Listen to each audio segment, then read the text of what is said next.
मसा रूहे पाक का हमको देख मसा रूहे पाक का हमको देता है अवधि पहचान।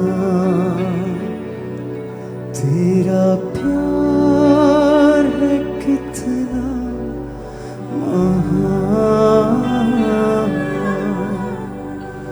कैसे करूं मैं बयां।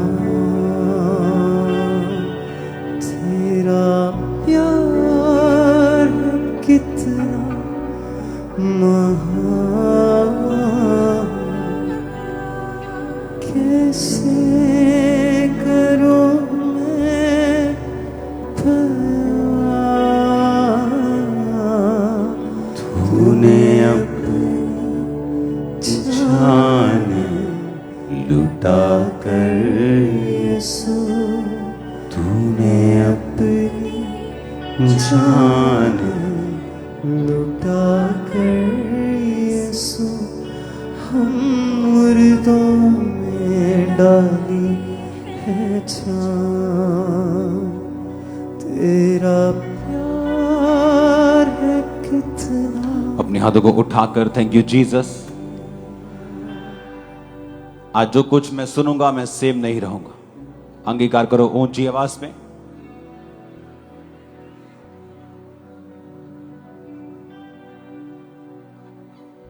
जो कुछ मैं सुनूंगा मैं सेम नहीं रहूंगा।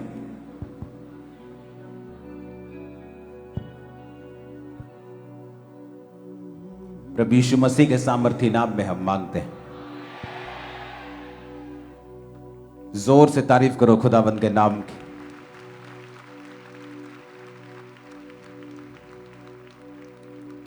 आप तैयार हैं वचन को सुनने के लिए?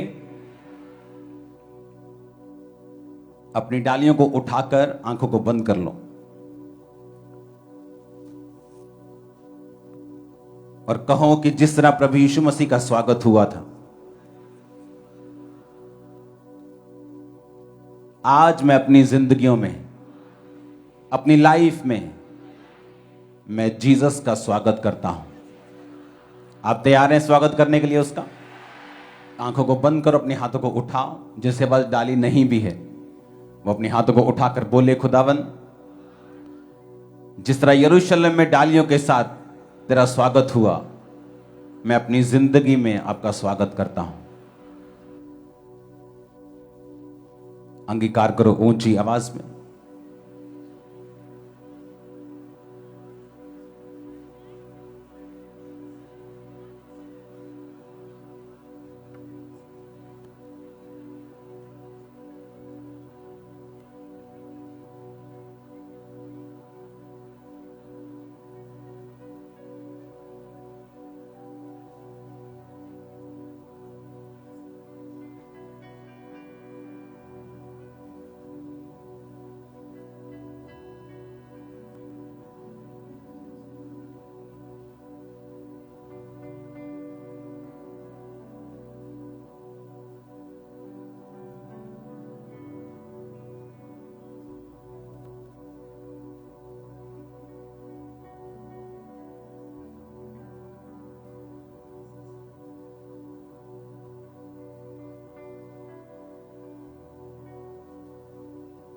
प्रभु यीशु मसीह के सामर्थी नाम में हम मांगते हैं।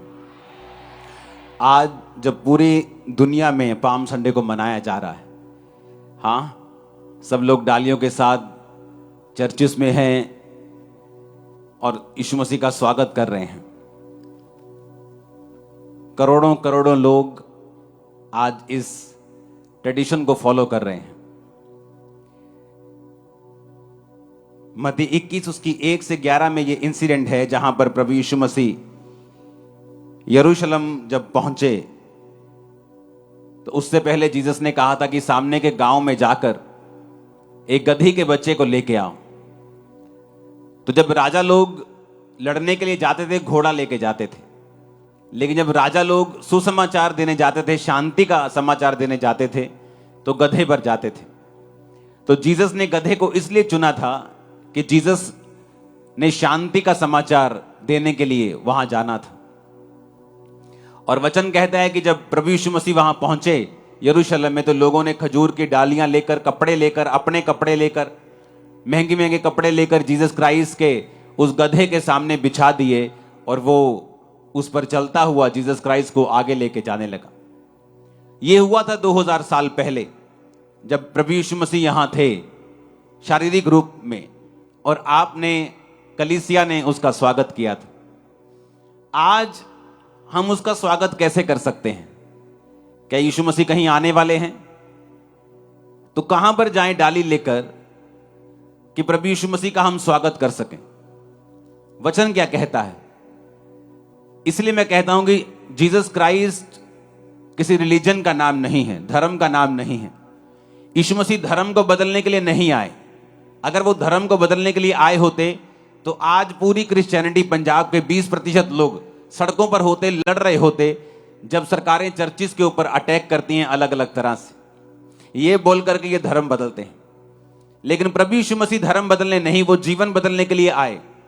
इसीलिए जो आज मैं आपको मैसेज देने जा रहा हूं, आपको बड़े ध्यान से सुनना है और समझना है। बाइबल कहती, प्रभु यीशु मसीह ने कहा, मैं तुम्हें जीवन देने के लिए आया हूं, और बहुतायत का जीवन देने के लिए आया हूं। पुराने समय में ये जीवन, ये लाइफ किसी किसी के पास होती थी। डैनियल के पास थी, ये शमूएल के पास थी। किसी किसी को परमेश्वर चुनता था और ऐसी लाइफ देता था। न्यायियों के पास थी, मूसा के पास थी, वो उनसे बात करता था। लेकिन परमेश्वर ने कहा, अंत के दिनों में मैं अपना आत्मा सब मनुष्यों के ऊपर उंडेलूंगा, और तुम्हारे बेटे और बेटियां भविष्यवाणी करेंगे, तुम्हारे जवान जो हैं वो दर्शन देखेंगे, पूर्णीय स्वप्न देखेंगे, तुम्हारे दास दासियों पर भी मैं अपना आत्मा उंडेलूंगा। यानी परमेश्वर ने कहा, जो पुराने नियम में कभी कभी किसी किसी के ऊपर होता था, नए नियम में जीसस क्राइस्ट के जन्म के और जी उठने के बाद वो सबके साथ होगा जो उसके नाम को कबूल करेगा। वो लाइफ सबके पास होगी। अब क्या परमेश्वर ये चिंता करता है कि आप डालियों के साथ उसका स्वागत कर रहे हैं? क्या ये रियल में जीसस क्राइस्ट का स्वागत है? क्या ये सच में आप जीसस का स्वागत कर रहे हैं? क्या इस तरह करने से आप यीशु मसीह का स्वागत कर लेंगे? आज मैं आपको बताता हूं किस तरह से चाहता है परमेश्वर कि आप उसका स्वागत अपनी लाइफ में करें। और अगर आपने ये वचन सुना और ध्यान से समझा, आपकी लाइफ आज के बाद सेम नहीं होगी। वचन कहता है दानियेल 1 में, यहूदा के राजा यहोयाकीम के राज्य में 3रे वर्ष में बेबीलोन के राजा नबूकदनेस्सर ने यरूशलेम पर चढ़ाई करके उसको घेर लिया। परमेश्वर ने यहूदा के राजा यहोयाकीम को परमेश्वर के भवन के कई पात्रों सहित उसके हाथ में कर दिया, और उसके पात्रों को शिनार देश में अपने देवता के मंदिर में ले जाकर अपने देवता के भंडार में रख दिया। उस राजा ने अपने खोजों के प्रधान अशनपज को आज्ञा दी कि इजरायली राजपुत्रों और प्रतिष्ठित पुरुषों में से कई जवानों को ला, जो निर्दोष, सुंदर, सब प्रकार की बुद्धि में प्रवीण, ज्ञान में निपुण, विद्वान, राज मंदिर में हाजिर रहने के योग्य हों, और उन्हें कसदियों के शास्त्र और भाषा की शिक्षा दे। राजा ने आज्ञा दी कि उसी के भोजन और पीने के दाख मधु में से उन्हें प्रतिदिन खाने पीने को दिया जाए। इस प्रकार 3 वर्ष तक उनका पालन पोषण होता रहे, तब उसके बाद वो राजा के सामने हाजिर किए जाएं। उनमें से यहूदा की संतान में चुने हुए दानियेल, हनन्याह, मिशाएल, अजर्या थे। अब बाइबल कहती है कि एक राजा ने, बेबीलोन के राजा ने यरूशलेम पर चढ़ाई की। क्यों चढ़ाई की? क्योंकि वचन ये कहता है कि परमेश्वर की कौम जब पाप में होगी तो शैतान उनके ऊपर कब्जा करेगा, और परमेश्वर उन्हें कभी भी छुड़ाएगा नहीं। या परमेश्वर शैतान को कभी भी डांटेगा नहीं कि ये मेरे लोग हैं, तू इन पे कब्जा नहीं कर सकता। अगर वो लोग परमेश्वर से दूर हैं, परमेश्वर को जानकर भी जानबूझकर पाप में हैं, तो परमेश्वर ने ऐसा होने दिया कि उन्होंने यरूशलेम पर चढ़ाई की और कामयाब हो गए। जबकि वचन ये कहता है कि कोई भी दुश्मन तुझ पे चढ़ाई करके कामयाब नहीं होगा जब यहोवा तेरी जिंदगी में होगा, जब परमेश्वर तेरी लाइफ में होगा। उनकी कामयाबी का कारण यह था कि ये परमेश्वर के यहूदी लोग परमेश्वर से दूर थे, परमेश्वर से हट चुके थे, अलग अलग तरह के पापों में थे, और परमेश्वर ने अलाउ किया शैतान को कि वो जाए और उन पे कब्जा कर ले। इसी तरह परमेश्वर ने जब एक पागल व्यक्ति में से दुष्ट आत्मा को निकाला और दुष्ट आत्मा को बोला था गड्ढे में जा, तो दुष्ट आत्मा ने कहा नहीं, मुझे वो सूरों के झुंड में भेज दे। तो जीसस ने जाने दिया, उसकी बहस को स्वीकार कर लिया, क्योंकि जीसस जानते थे कि शैतान के पास एक अधिकार है कि वो सूअर चराना बाइबल के अनुसार पाप है। तो वो जहां वचन टूट रहा है, शैतान वहां जाने की आज्ञा मांग रहा था और परमेश्वर ने उसे रोका नहीं और जाने दिया। बाइबल कहती है परमेश्वर अपने वचन के साथ बंधा हुआ है, वो अपने वचन से हट के कोई भी काम नहीं करता। अब हुआ क्या, ये 4 बच्चे, 4 जवान जो यहूदियों में से चुने गए कि वो राजा के पास रहेंगे, राजा के पास रह के राजा के तरीके की शिक्षा सीखेंगे और फिर राजा के भवन में ही काम करेंगे। तो काम करने से पहले 3 साल उनको सिखाया जाए, उनका खाना चेंज किया, उनका पीना चेंज किया, शिक्षा चेंज की, राजा के सामने कैसे हाजिर होना है वो सारा कुछ सिखाने के लिए उनको अलग कर दिया गया। 8 आयत में लिखा, दानियेल ने अपने मन में ठान लिया कि वो राजा का भोजन खाकर और उसके पीने का दाख मधु पीकर अपवित्र ना होए, इसलिए उसने खोजों के प्रधान से विनती की कि उसे अपवित्र ना होना पड़े। अब दानियेल जो था उसने कहा, अगर आप बेबीलोन को देखेंगे मैप के ऊपर, अगर मैप है तो उसे आप अपनी स्क्रीन के ऊपर दिखाएंगे स्विचर टीम, जो फोटोज आपके पास भेजी गई थी उस मैप को निकाल के रखेंगे और वो फोटोज जो आपको दी गई उसे भी निकाल के रखेंगे। बेबीलोन के मैप को दिखाएंगे जल्दी। उस अगर मैप को आप देखेंगे कि बेबीलोन कहां पर था। बेबीलोन एक ऐसी जगह के ऊपर था जहां तीनों दिशाओं में समुद्र लगता था। तब जब बेबीलोन आज से 2000 साल के पहले से, मैं बात यीशु मसीह के जन्म से भी सैकड़ों साल पहले की बात कर रहा हूं, तो वहां पर तीन जगहों के ऊपर तीनों दिशाओं में समुद्र लगता था।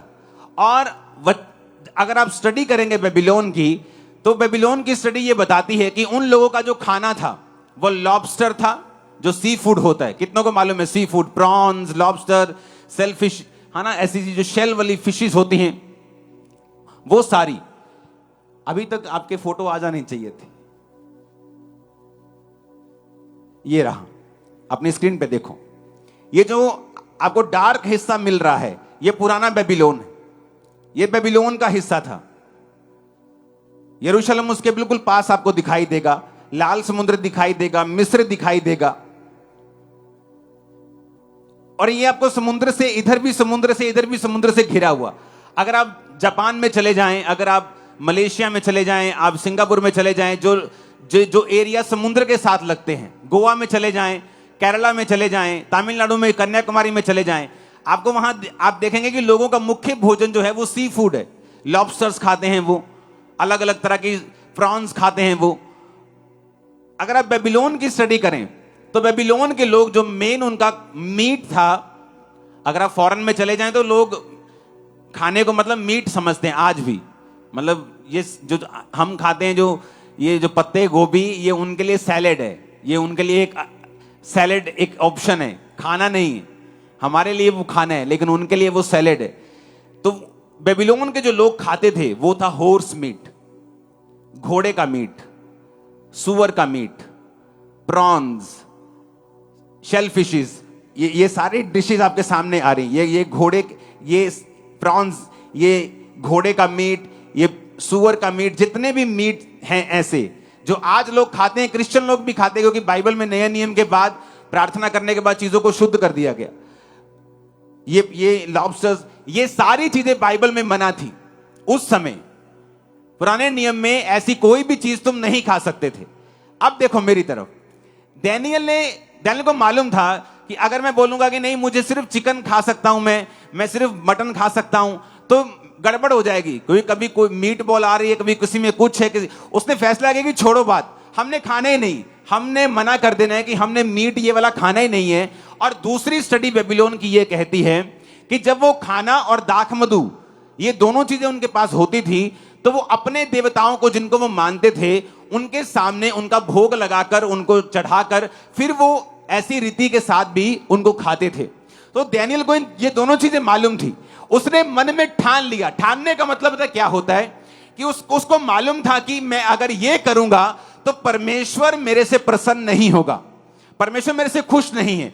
मुझे विपरीत परिस्थितियों में भी परमेश्वर के वचन पे चलना होगा अगर मैं सचमुच प्रभु से प्यार करता हूं तो आज लोग डालियां उठा के लंबे लंबे हाथ ऐसे तो कर सकते हैं, लेकिन क्या उनकी लाइफ में सचमुच परमेश्वर है? क्या उन्होंने प्रभु का स्वागत अपनी जिंदगियों में किया हुआ या नहीं? अगर नहीं किया हुआ तो डाली चाहे इससे भी बड़ी लेके ऐसे ऐसे कर लो, परमेश्वर के राज्य में उसकी कोई भी वैल्यू नहीं है।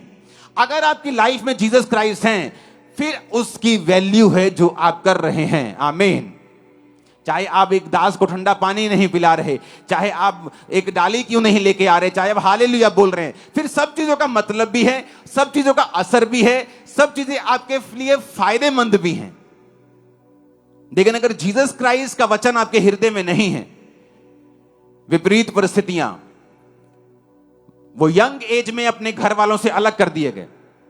डैनियल बोल सकता था कि भाई मैं छोटा सा हूं, राजा को अगर बोलूंगा, राजा के बंदे को मुझे ये नहीं खाना, मुझे ये नखरे करूंगा, अगला मारेगा, अगला निकाल देगा, मृत्यु दंड दे देगा। लेकिन वचन कहता है कि डैनियल ने मन में ठान लिया। एक चीज आप ठान लेते कि नहीं, अब ये काम नहीं करना है, अब ये पाप नहीं करना है, नहीं अब नहीं झुकना शैतान के सामने, नहीं अब व्यभिचार में नहीं जाना है, नहीं मुझे अब ये काम नहीं करना है, नहीं मुझे बपतिस्मा लेना है, नहीं अब मुझे नहीं डरना है, नहीं अब मुझे सुसमाचार देना है, अब मुझे किसी बात की परवाह। ठान लेना। बाइबल कहती जब उसने मन में ठान लिया कि वो नहीं खाएगा, अगली आयत देखो, स्वर्ग खुला उसके लिए। क्या लिखा? लिखा परमेश्वर ने खोजों के प्रधान के मन में डैनियल के प्रति कृपा और दया भर दी। इसको इंग्लिश में है लिखा हुआ है, हां लिखा हुआ है, इंग्लिश में पढ़ेंगे अपनी स्क्रीन के ऊपर।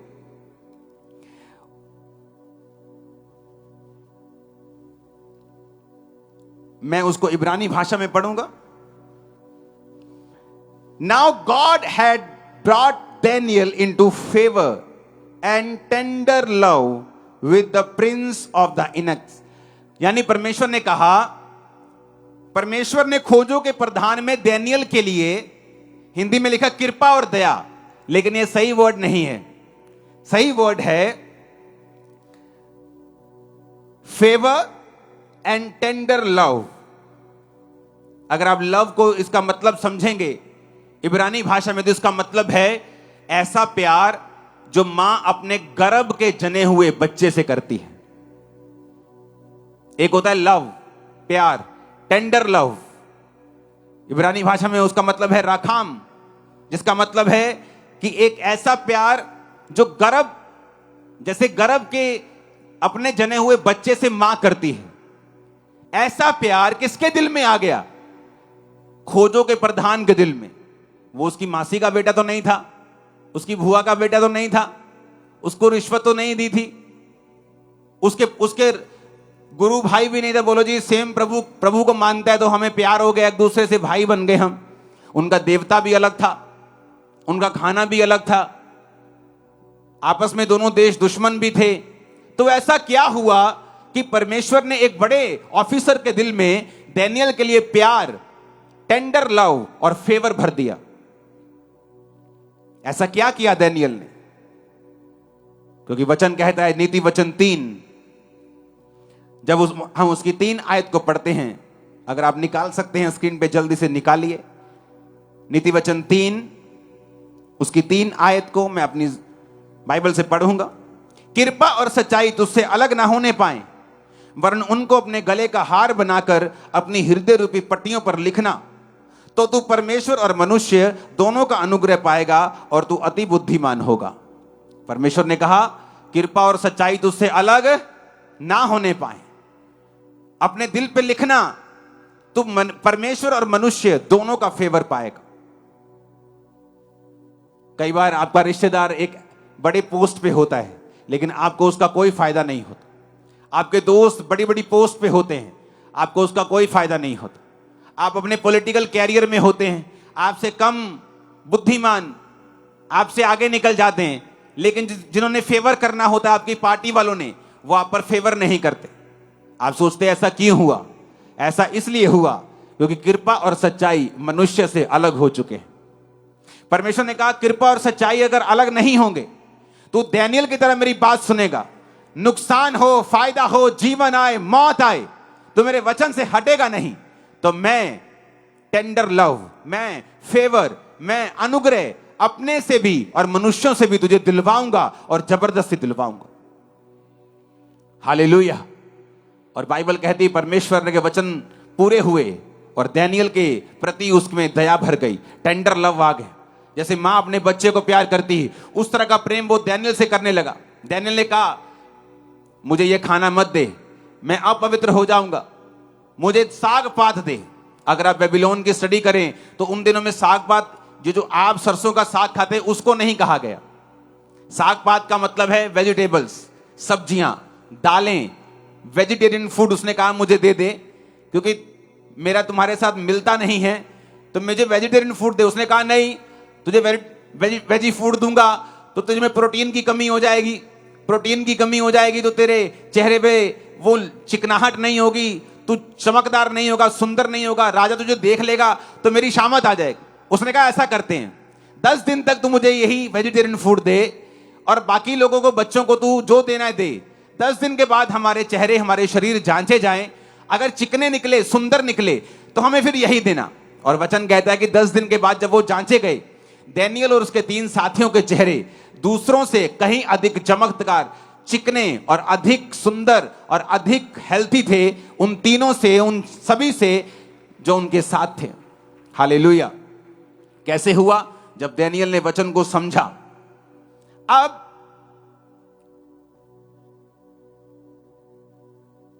16 आयत में लिखा, वो मुखिया फिर उनका भोजन और पीने के लिए ठहराया हुआ दाख मधु छुड़ाकर उनको साग पात देने लगा। बात बन गई।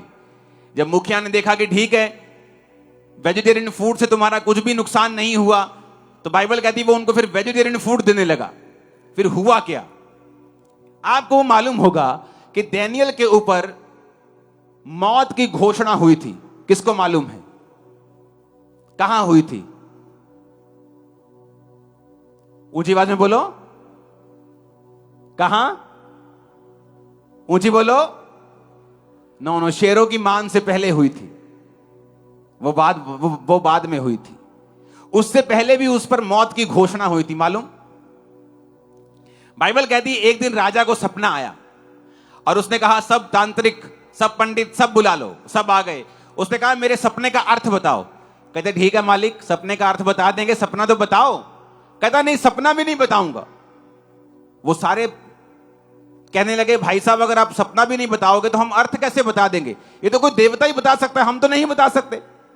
बाइबल कहती राजा झुंझला गया और राजा ने आज्ञा दी अपने सेनापति को कि इस देश के सारे पंडित, तांत्रिक सब नाश कर दिए जाएं। जब आज्ञा निकल गई तो बाइबल कहती है लोग दानियल को और उसके 3 साथियों को, शद्रक, मेशक, अबेदनगो को ढूंढने लगे कि वो भी उसी ग्रुप में थे, स्पिरिचुअल ग्रुप में, तो वो भी नाश किए जाएं। ये पहली आज्ञा थी मौत की जो दानियल के लिए निकली थी।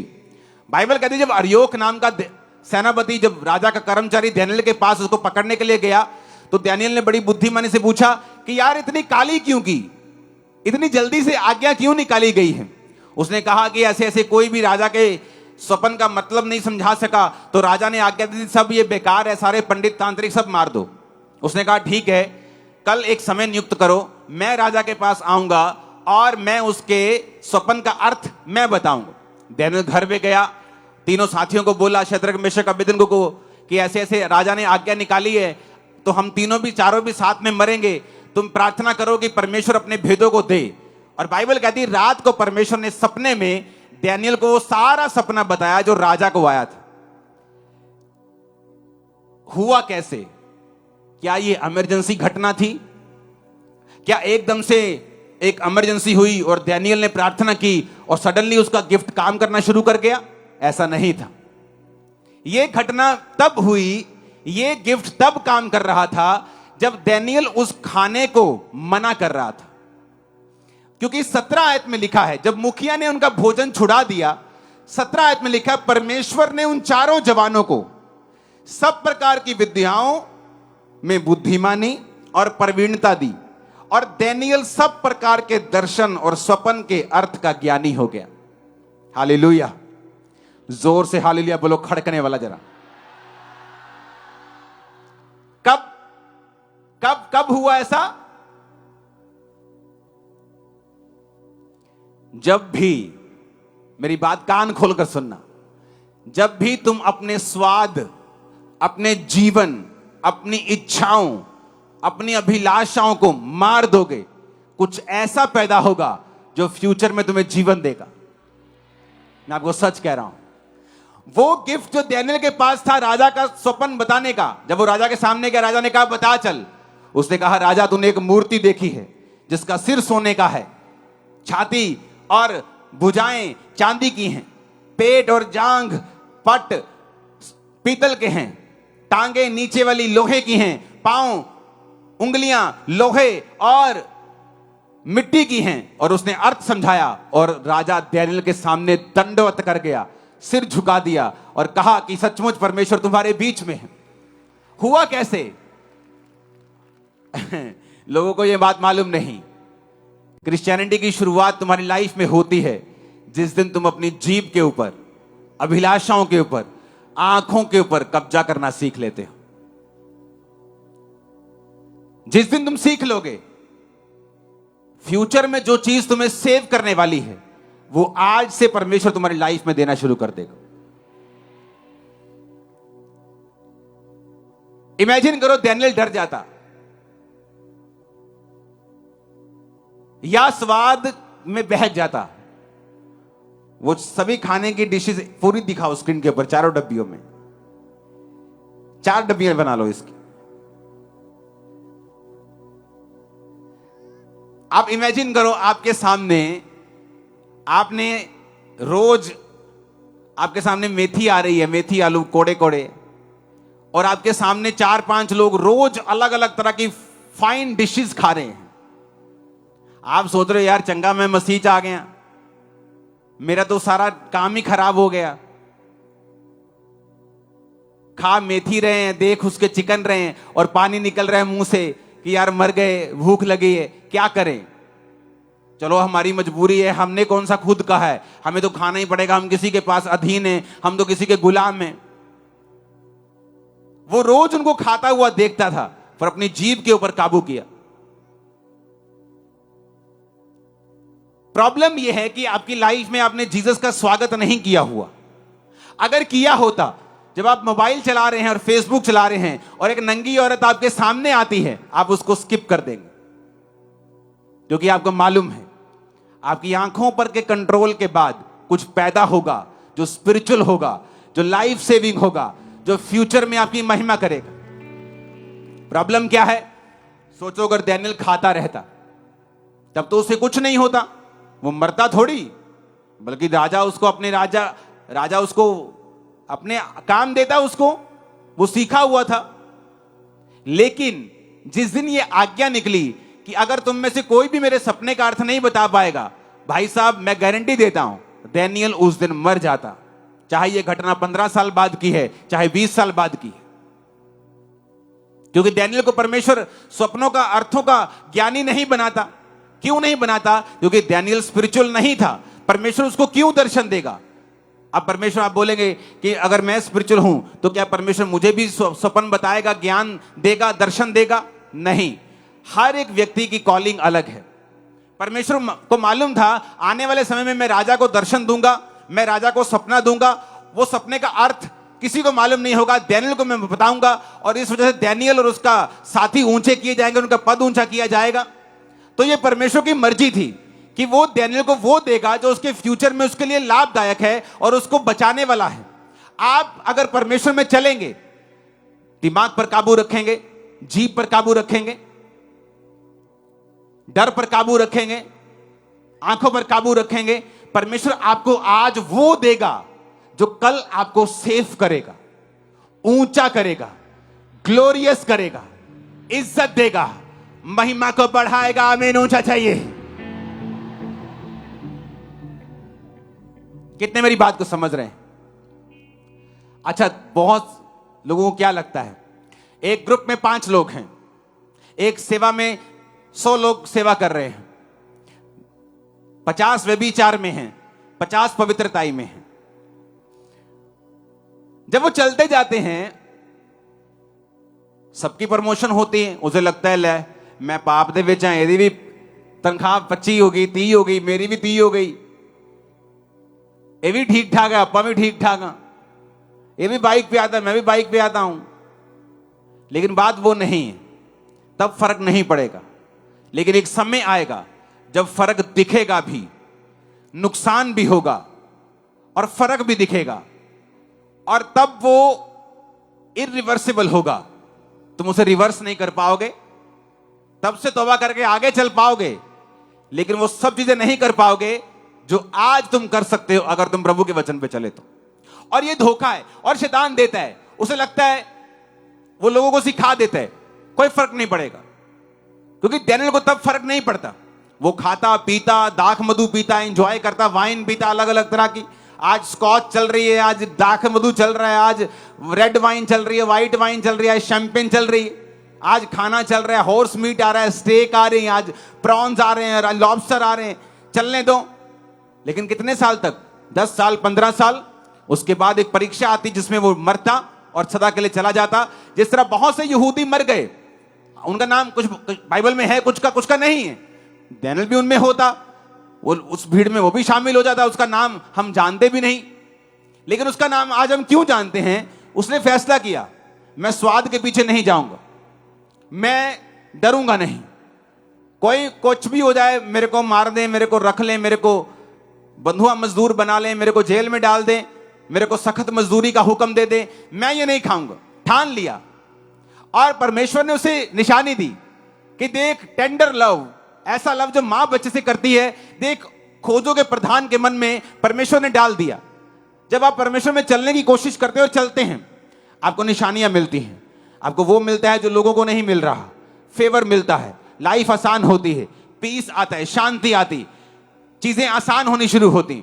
जस्ट एक निशानी आपको मिलती है, आपको इनकरेज करने के लिए कि अभी आपको और बढ़ना है और परमेश्वर में चलना है। कितने मेरी बात को समझ रहे हैं? और सोचो, अगर आप पाप में हैं और हाथ में डाली पकड़ी है, तो परमेश्वर के लिए तो कॉमेडी है ना। आप नहीं है कॉमेडी, वो कॉमेडी है ना। ये स्वर्गदूत हंस रहे होंगे कि अभी ये जब ये डाली उठाकर घर जाएगा, सबसे पहले ब्लू फिल्म ऑन करेगा। तो वो कॉमेडी है, ये फिर कॉमेडी होगी, क्योंकि रियल स्वागत वही कर रहा है जो वचन पे चल रहा है। दुखों में भी, सुखों में भी, बढ़कर भी, घटकर भी, आगे जाकर भी, पीछे रह के भी, फ्रंट पे आके भी, बैक पे रह के भी। कितने मेरी बात को समझ रहे हैं? आदम जीभ के स्वाद में मरा, वो खाया जो नहीं खाना था। डैनियल भी उसी स्वाद में मरना चाहता, मर सकता था लेकिन नहीं मरा। जीसस को भी शैतान ने उसी स्वाद में मारना चाहा, पत्थरों को बोलिए रोटियां बन जाएं। जीसस ने कहा नहीं, वचन से जिंदा रहेंगे, रोटियों से नहीं। आमीन। क्रिश्चियनिटी में मैं हैरान होता जब काउंसलिंग टीम आपकी रिपोर्ट देती है कि लोग रोजे नहीं रखते, फास्ट ही नहीं रखते हैं, व्रत ही नहीं रखते परमेश्वर में। इमेजिन करो, क्रिश्चियन होके आपने उपवास किया ही नहीं, तो कैसे क्रिश्चियन है आप? मेरे को शुगर है जी, मेरे को बीपी है जी, मेरे को धमकाना है, मेरे को फलाना है, 2 बजे तक रख लो, दवा खानी 2 बजे के बाद खा लो। जब टेस्ट कराने होते फिर तो तुम 5 बजे तक भी भूखे रह लेते हो, जब डॉक्टर बोले तो तुम फास्टिंग भी कर लेते हो, लेकिन परमेश्वर में नहीं रखना चाहते। इसीलिए जब जरूरत होती है तो परमेश्वर नजर नहीं आता। जब डैनियल को जरूरत थी तो इमरजेंसी नहीं थी कि प्रभु मेरे को कुछ नहीं पता, आज मेरे पे जाहिर कर, कुछ जाहिर नहीं होता। लेकिन वचन कहता है उस वरदान में, उस गिफ्ट में वो बढ़ चुका था। उसे मालूम था किस तरह से, मान लो एक व्यक्ति से मैं मिल रहा हूं, वो आया हेलो हेलो की, अगर मुझे ये जानना है कि परमेश्वर इसकी लाइफ में क्या चाहता है, तो आपको मालूम है क्या करता हूं? मैं अंदर से प्रेयर शुरू करता हूं कि प्रभु मुझे इसकी लाइफ दिखा, मैं इसकी लाइफ देखना चाहता हूं। अदरवाइज आप 500 बार मेरे आमने सामने जाएंगे, अगर मेरा ध्यान नहीं है तो मैं आपके लिए कुछ नहीं बोलूंगा। लेकिन अगर आप मेरी निगाह में आ गए हैं और मैं आपके लिए प्रेयर कर रहा हूं और मैं आपसे पूछ रहा हूं खुदावंद इसके मुझसे बात कर, तो वो बात करना शुरू करता है। डैनियल उस गिफ्ट में ऑलरेडी था, क्योंकि जैसे ही उसने परमेश्वर की आज्ञाओं को माना, 17 में लिखा है, दानियेल सब प्रकार के दर्शन और सपनों के अर्थ का ज्ञानी हो गया। तो परमेश्वर उसको ज्ञानी कर रहा था। अब दानियेल को मालूम था कि अगर मुझे राजा के दिल में जाना है तो किस तरह से जाना है। वो प्रेयर करके वो सोया, उसे मालूम था कि वो उस गिफ्ट को यूज करने का आदी हो गया था। उसे मालूम था कि मैं इसमें जा सकता हूं। कितने मेरी बात को समझ रहे हैं? हालेलुया। आपने गाड़ी सीखी नहीं, आप शराब पीते रहे, आप इंजॉय करते रहे, और सडनली किसी ने आपको 6 लेन जहां जाती है, हजारों गाड़ियां चल रही हैं, ट्रक चल रहे हैं, आपको गाड़ी के स्टीयरिंग में बिठा दिया। आप जितना मर्जी कर लें प्रभु प्रभु, आप बचने वाले नहीं, क्योंकि प्रभु ने आपको पहले मौका दिया था सीखने का। लेकिन अगर आपको परमेश्वर ने सिखाया हुआ है गाड़ी को, और सडनली एकदम से आपको रोड के बीच में कोई स्टीयरिंग पकड़ा दे, आप बाय ग्रेस फिर भी चला लेंगे और बच जाएंगे। कितने मेरी बात समझ रहे हैं? तो वो चलाना सीखता था, चलाना आ गया था, चाहे बड़ी गाड़ी नहीं चलाई थी, लेकिन उसको मालूम था मुझे कैसे किधर जाना है। और जब जरूरत हुई तो उसने कहा प्रार्थना करो आज रात कि मैं उस गिफ्ट में जाऊं और परमेश्वर मुझे इस्तेमाल करे और अपने वरदान को मुझ पे, अपनी इच्छाओं को मुझ पे जाहिर करता हुआ राजा के दिल को बताए। और ऐसा हुआ। लेकिन उस बड़े वरदान की शुरुआत कहां हुई? जीभ के स्वाद और डर से मुक्ति पाने के लिए। मैं नहीं डरूंगा, राजा का भोजन नहीं खाऊंगा, ये टेस्टी लगे, अपीलिंग लगे, सुंदर लगे, शरीर के लिए अच्छा लगे कि चलो शरीर होगा तो सेवा करेंगे, खाओ चलो कोई बात नहीं, मीट तो मीट ही है। कोई बहाना नहीं लगाया। और वचन कहता है परमेश्वर ने उसे फेवर दिया, मनुष्यों का भी दिया, अपना भी दिया। हेवनली सपनों का अर्थ बताने का, स्वर्गीय सपनों का अर्थ बताने का वो ज्ञानी हो गया। और धरती के ऊपर जो उसके आसपास लोग थे, बड़े बड़े ऑफिसर्स थे, वो उसके हक में बोलने लगे। मनुष्यों का भी फेवर आया और परमेश्वर का फेवर भी आया। अगर जीसस क्राइस्ट को अपने दिल में नहीं लिया हुआ तो आज डाली के साथ तो स्वागत कर लिया है, अब अंदर भी कर लो उसका स्वागत। आमीन। नहीं तो फ्यूचर में शैतान डंडा लेके खड़ा है। मैं आपको सच कह रहा हूं, वो नाश वाला डंडा लेके खड़ा है। फिर इमरजेंसी में जब तुम जो रोगे और चिल्लाओगे, कुछ मिलेगा नहीं।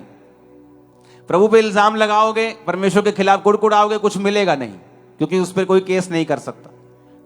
कहां लेके जाओगे? किस कोर्ट में परमेश्वर को लेके जाओगे? बाइबल कहती वो जजों का जज, राजाओं का राजा है। कहां घड़ीसोगे उसको? कहीं नहीं। वो चाहे तुम्हें घड़ीस सकता है, तुम नहीं कर सकते। तो बेटर यह है कि आज से काबू रखें अपनी लाइफ के ऊपर,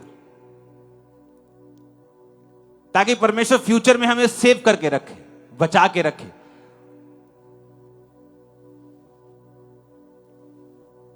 दाऊद ने गोलियत को मारा कि नहीं मारा?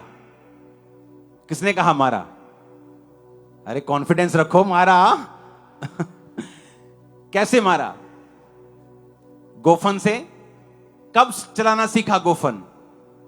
जब वो बिल्कुल छोटा था। परमेश्वर तब आपकी तैयारी करता है जब आपकी लाइफ में कुछ नहीं है, आपको लगता है परमेश्वर मेरे संग नहीं है, जीवन में संघर्ष चल रहा है, वो तब आपकी तैयारी करता है।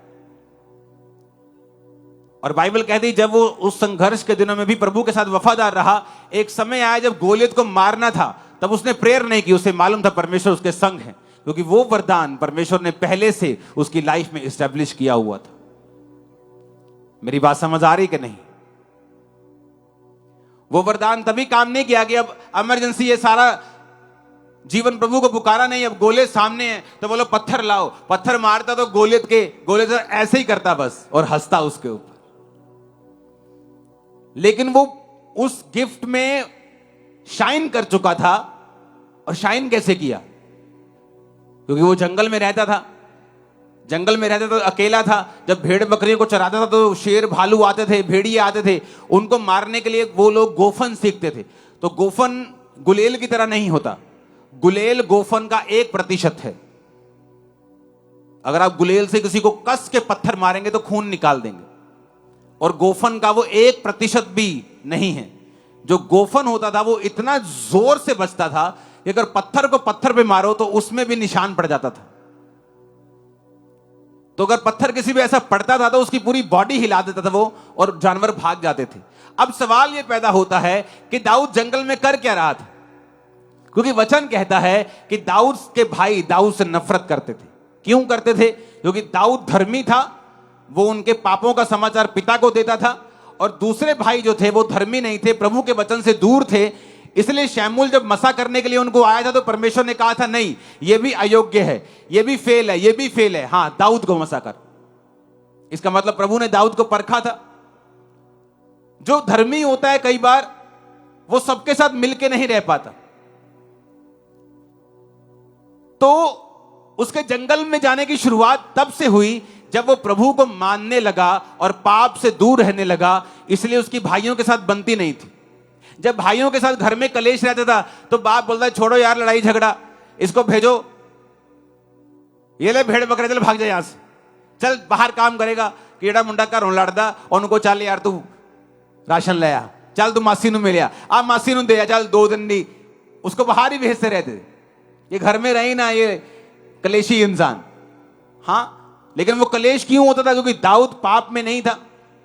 जब आप पाप में नहीं होते आपको नफरत आती है उन चीजों से जो लोग करते हैं, और बाइबल कहती है उस वजह से उसका पिता उसको जंगल में रखता था भेड़ बकरे को चराने के लिए।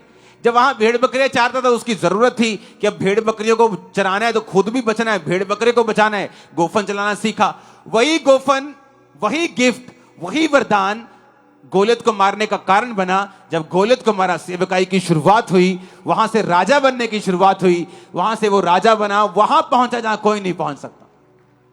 आप मेरी बात समझ रहे कि नहीं? अगर दाऊद भी भाइयों की तरह पापी होता तो कभी वहां नहीं पहुंच पाता। इसलिए वो परवाह नहीं है कि आप जंगल में हैं या दुखों में हैं या सुखों में हैं। परवाह इस बात की करो कि क्या आप आज खुदा के वचन पे वफादारी के साथ चल रहे हैं। अगर आप नहीं चल रहे हैं तो वो वरदान जो फ्यूचर में आपको सेव करने वाला है आपको नहीं मिलेगा। आप खाना पीना जो लोग करते हैं आप करते जाएंगे और आपको लगेगा कि कुछ फर्क नहीं पड़ रहा, लेकिन बहुत बड़ा फर्क पड़ रहा है, जिसे आप पूर्ण नहीं पाएंगे, जिसे आप कंप्लीट नहीं कर पाएंगे, जिसकी आप भरपाई नहीं कर पाएंगे। अपने पड़ोसी को बोलो स्वागत करना है, दिल में, जीवन में, सच में करना है। सिर्फ रीति रिवाजों से नहीं करना है, सच में करना है। एक बार ऊंचा आमीन बोलो। अब तुम ये डिसाइड करो, तुम्हें सांसारिक रिलेशनशिप्स में जाना है, तुम डिसाइड करो, तुम्हें वो देखना है जो मना किया हुआ है, तुम फैसला करो। तुम देखो तुम्हें वो जीवन चाहिए जो खुदा ने तुम्हारे लिए रखा हुआ है, ग्रेटेस्ट लाइफ, कि आम जीवन चाहिए जो दूसरों की मौत के साथ खुद भी मर जाएगा, जब दूसरे मरेंगे वो मर जाएगा। कितनों को समझ आ रही है? दाऊद को दर्शन नहीं समझाया, दर्शन का ज्ञानी नहीं बनाया, उसको वो दिया जो उसके फ्यूचर में उसको सेव कर सकता था। डैनियल को गोफन चलाना नहीं सिखाया, उसको वो दिया जो उसके फ्यूचर में उसको सेव कर सकता था। जब तुम चलोगे वचन के ऊपर, खुदा तुम्हें वो देगा जो फ्यूचर में तुम्हें सेव करेगा और ऊंचा करेगा।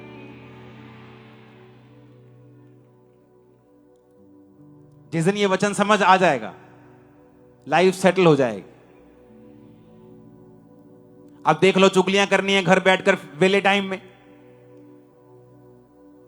कि परमेश्वर के वचन पे चलना है, वचन पढ़ना है, क्योंकि जो सेव करने वाली चीज है वो तुम्हारा स्किल, पढ़ाई, तुम्हारी वाकफियत, पैसा नहीं है। पंडित कितने कितने अमीर थे उस जमाने में बेबीलोन के, तुम सोच भी नहीं सकते। बड़े बड़े महलों वाले थे, समय पर पैसा नहीं बचा सका। राजा के करीबी थे, नहीं बचा सका। उसी वरदान ने बचाया जो डैनियल के अंदर था, और वो कैसे आया मैं आपको बता चुका हूं। जब आप छोटे लेवल पे, स्मॉल लेवल पे पाप को मना करें, जीसस को हां करें, वो आपको वो देगा जो दुनिया नहीं दे सकती। और आमीन ऊंचे वाला चाहिए चर्च। अगर आपने ऐसा वचन सुना है ना, मैं कहता हूं प्रेयर की भी जरूरत नहीं आज आपको।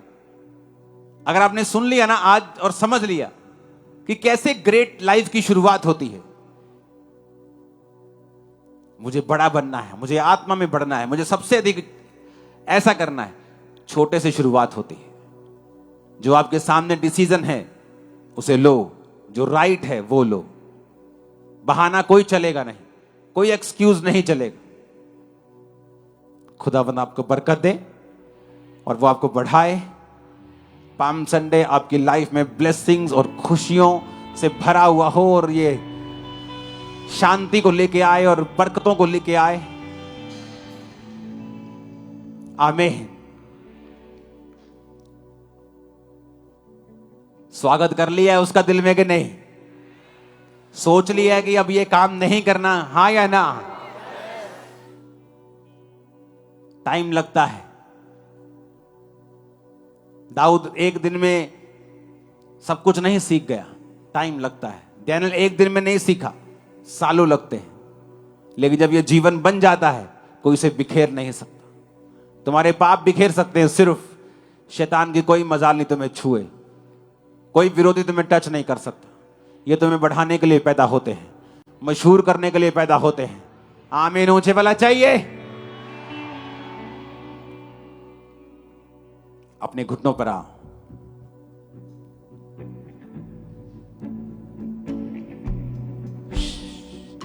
ऊंची आवाज में बोलो,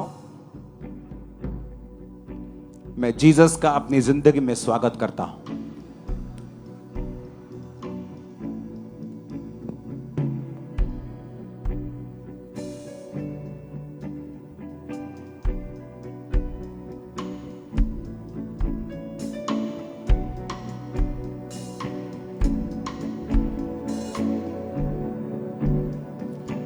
अपने पापों से तो